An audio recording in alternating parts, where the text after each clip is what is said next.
ఎన్నికొండ పట్టణంలో ఈ నెల 17వ బుధవారం రాత్రి రషీద్ అనే యువకుడు హత్యగా గావింపబడ్డాడు.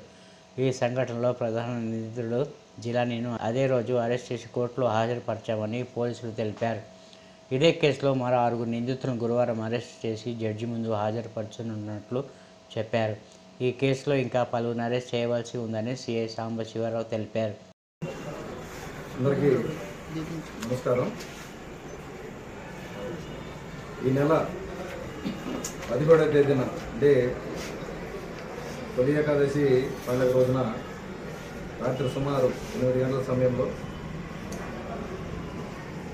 ఎన్నికొండ పట్టణానికి చెందినటువంటి షేక్ రషీద్ అనేటువంటి కుర్రవాడిని మల్లమూరు బస్టాండ్ సెంటర్లో హత్య గావించడం అనేది జరిగింది. ఆ కేసు తాలూకు దర్యాప్తులో భాగంగా ఆ కేసులో ప్రధాన ముద్దాయి అయినటువంటి షేక్ జిలానీ అలియాస్ జానీ అనే అతన్ని అదే రోజు అరెస్ట్ చేసి జ్యుడిషియల్ కస్టడీకి పంపడం అనేది జరిగింది. ఇన్వెస్టిగేషన్లో భాగంగా ఆ కేసులో ముద్దాయిలు ఎవరైతే ఉన్నారో మరొక 6 వ్యక్తుల్ని ఈరోజు అరెస్ట్ చేయడం అనేది జరిగింది. వాళ్ళ వివరాలు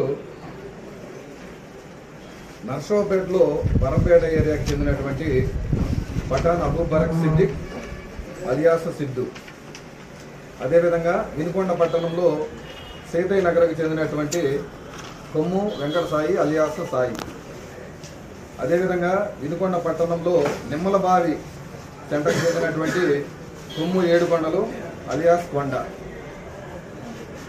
అదేవిధంగా నిమ్మలబావి బజార్కి చెందిన బయలపోయిన అనిల్,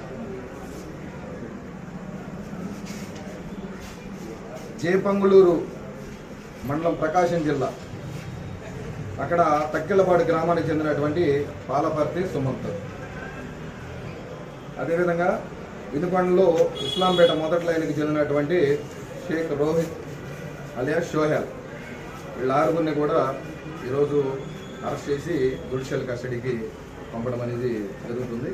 ఇందులో ఇంకా ఇన్వెస్టిగేషన్ కంటిన్యూషన్లో ఉంది.